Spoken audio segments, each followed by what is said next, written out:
오늘 제가 좀 늦었습니다. 오늘의 공모주는 프레자 3배주로 빠르게 석잔 드립니다. 임상시험 수탁기업 바이오인프라와 전기차 열관리 소재 기업 나노팀 그리고 삼성스펙 8호까지 세 종목의 청약 일정이 동일합니다.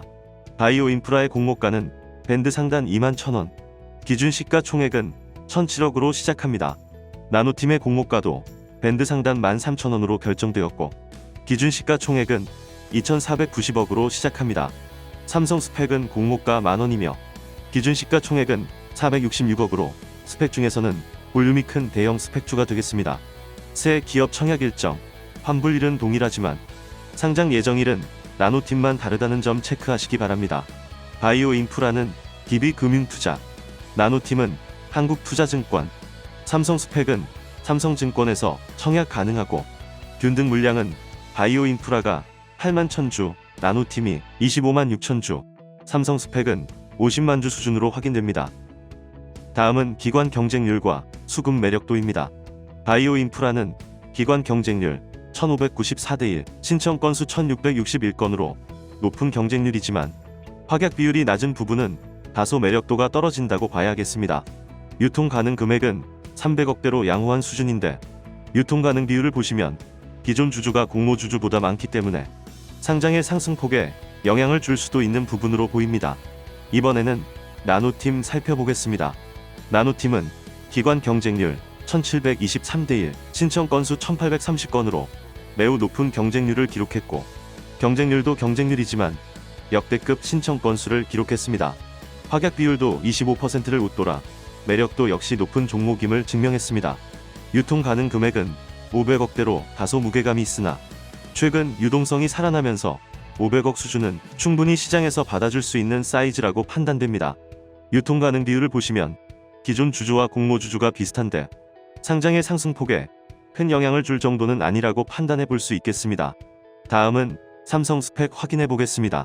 삼성스펙은 기관 경쟁률 992대1, 신청 건수 1106건으로 대형 스펙 종목치고는 매우 높은 경쟁률을 기록했습니다. 확약 비율은 4%대지만 스펙의 확약 비율은 큰 의미가 없다고 봐야겠습니다. 유통 가능 금액은 400억으로 웬만한 중소형 공모주보다 무게감이 있습니다. 최근 시장의 유동성이 살아났지만 스펙까지 온기가 스며들지는 두고 봐야 할 것 같습니다. 동시 상장 여부도 중요한 체크 포인트가 되겠습니다.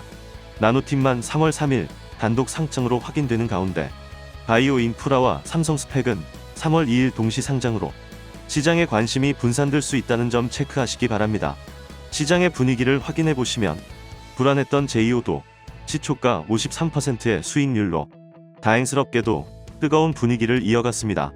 이러한 이유로는 시장 금리 하락의 영향으로 갈 곳 없는 자금이 다시 증시로 돌아오면서 단기 유동성이 높아진 것으로 생각해 볼 수 있겠습니다. 개인적으로는 집 나갔던 우리 동성이가 다시 집을 나갈 가능성이 있어 보이며 현재 환율이 상승하면서 기준금리도 인상 압박을 받고 있기 때문에 주의 깊게 살펴볼 필요가 있겠습니다. 하지만 조금만 더 오래 동성이가 집에 머물러 있길 바라는 마음입니다. 공모주 한 잔의 자연지능 분석입니다. 그동안 누적된 데이터를 조합하여 인공지능이 아닌 자연지능으로 상장일 수익 가능성을 예측해 보겠습니다. 먼저 바이오인프라입니다. 바이오인프라와 비슷한 조건의 공모주는 상장일 시초가가 공모가보다 높을 확률이 100%입니다. 시초가 평균 수익률은 46.9%, 고가 평균 수익률은 74.8%로 높은 편이나 더블 가능성은 28.5%로 비교적 낮은 편입니다. 하지만 시초가가 더블로 시작하면 따상까지 터치할 확률이 현재까지 100%라는 점 체크하시기 바랍니다. 청약을 한다는 가정하에 동시 상장의 영향을 감안하여 목표 매도가는 27,000원에서 31,000원으로 잡아봤습니다. 다음은 나노팀 확인해 보겠습니다. 나노팀과 비슷한 조건의 공모주도 상장일 시초가가 공모가보다 높을 확률이 100%입니다. 시초가 평균 수익률은 92.2%, 고가 평균 수익률은 무려 141.9%로 성능이 좋은 돈복사기라고 할 수 있겠습니다.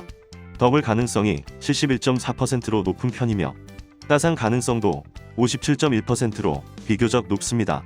청약을 한다는 가정하에 시장 분위기를 이어간다는 관점에서 목표 매도가는 더블에서 따상까지 잡아봤습니다. 다음은 삼성 스펙입니다. 최근 스펙이 상장일 공모가를 밑도는 경우가 있었기 때문에 시초가가 공모가보다 높을 확률은 50%로 줄었습니다. 다만 전설의 스펙으로 불렸던 삼성 시리즈이기 때문에 상장일 손실 볼 가능성은 낮을 것으로 예상됩니다. 시초가 평균 수익률은 35.2%, 고가 평균 수익률은 38.5%로 시초가와 고가 수익률에 큰 차이가 없기 때문에 상장일 매도 시 시초가 매도 포지션이 유리할 수도 있겠습니다. 아쉽게도 지금까지 대형 스펙에서 더블 확률, 따상 확률은 제로입니다. 청약을 한다는 가정하에 동시 상장의 영향을 감안하여 목표 매도가는 12,000원에서 13,000원으로 잡아봤습니다. 청약 정보도 한눈에 확인해 보겠습니다. 균등 청약의 최소 청약 수량은 바이오 인프라가 10주, 금액으로는 105,000원이고 나노팀은 30주, 금액으로는 195,000원입니다. 삼성 스펙은 20주, 금액으로는 200,000원이 되겠습니다. 미래 청약 시 청약 한도는 최저 등급 기준으로 바이오 인프라가 약 1.7억, 나노팀은 5,525만원, 삼성 스펙은 2.5억까지 청약 가능합니다. 공모주 한 잔에 한 잔 평입니다. 바이오 인프라는 동시 상장을 주의해야겠습니다. 하지만 개인적으로는 증권사 중에서 DB금융투자가 상장에 좋지 않았던 기억을 많이 주었기 때문에 저는 가장 큰 리스크를 DB금융투자로 뽑아봅니다. 나노팀은 니나노 릴리리아, 따상 풍악을 올려야 하는 기분 좋은 청약이 될 것으로 보입니다. 하지만 청약 한도가 낮기 때문에 흥이 올라도 성에 차지는 않습니다. 한편 스펙 중에서 최고의 스펙은 단연 삼성 스펙입니다. 하지만 스펙은 일반 기업 공모주보다 상장일 불확실성이 높다는 점을 체크하셔야겠습니다. 공모주 한 잔은 나노팀에 풀청약을 하고 니나노로 성이 안 찰 것으로 보이기 때문에 바이오 인프라에는 남은 자금을 비례 청약하고 삼성 스펙은 아쉽지만 저는 더 이상 청약할 자금이 없어 균등만 청약하게 될 것 같습니다. 결국 돈 많은 자가 이번 공모주 게임에서 최종 승자가 될 가능성이 높겠습니다. 큰 변수만 없다면 세 종목에 모두 비례 청약해도 좋은 상황임은 분명해 보입니다. 예금 금리 그리고 파킹 통장 금리도 떨어지고 있는 가운데 방향성을 잃은 대기 자금은 당분간 신규 공모주 상장일에 힘이 될 것으로 보입니다. 지금까지의 내용은 개인적인 의견일 뿐 투자에 대한 판단과 책임은 투자자 본인에게 있다는 것을 항상 잊으시면 안 됩니다. 이상 오늘도 여러분의 공모주 깐부, 오늘은 프레자 공모주 석잔이었습니다. 주말에도 공모주 한 잔과 함께 즐거운 시간 보내시길 바랍니다. 감사합니다.